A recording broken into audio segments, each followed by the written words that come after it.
দূর উত্তরের বরফে ঢাকা গ্রিনল্যান্ডকে ঘিরে এবার সরাসরি মুখোমুখি যুক্তরাষ্ট্র ও ইউরোপের একাধিক দেশ। রাজনৈতিক মতবিরোধ এবার রূপ নিয়েছে বাণিজ্য যুদ্ধে। গ্রিনল্যান্ড দখলের বিরোধিতা করায় ইউরোপে 8টি দেশের উপর বাড়তি শুল্ক আরোপের ঘোষণা দিয়েছে যুক্তরাষ্ট্রের প্রেসিডেন্ট ডোনাল্ড ট্রাম্প, যা আন্তর্জাতিক অঙ্গনে নতুন করে আলোড়ন তুলেছে। স্থানীয় সময় শনিবার নিজের মালিকানাধীন সামাজিক যোগাযোগ মাধ্যম ট্রুথ সোশ্যালে দেওয়া এক পোস্টে ট্রাম্প জানান, আগামী 1 ফেব্রুয়ারি থেকে ইউরোপের কয়েকটি দেশে পণ্যের উপর অতিরিক্ত 10% শুল্ক কার্যকর হবে। এই দেশগুলোর মধ্যে রয়েছে যুক্তরাজ্য, Germany, France, Denmark, Norway, Sweden, Netherlands ও ফিনল্যান্ড।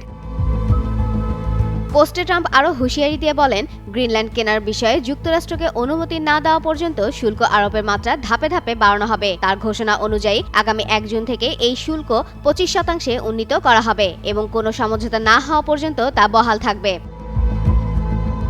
গ্রিনল্যান্ডে ইউরোপীয় দেশগুলোর সাম্প্রতিক সামরিক উপস্থিতিকে কেন্দ্র করেই মূলত ক্ষোভ প্রকাশ করেছেন ট্রাম্প। তার দাবি, এসব দেশ সেখানে গিয়ে অজানা উদ্দেশ্যে অবস্থান করছে এবং পরিস্থিতিকে আরও ঝুঁকিপূর্ণ করে তুলছে।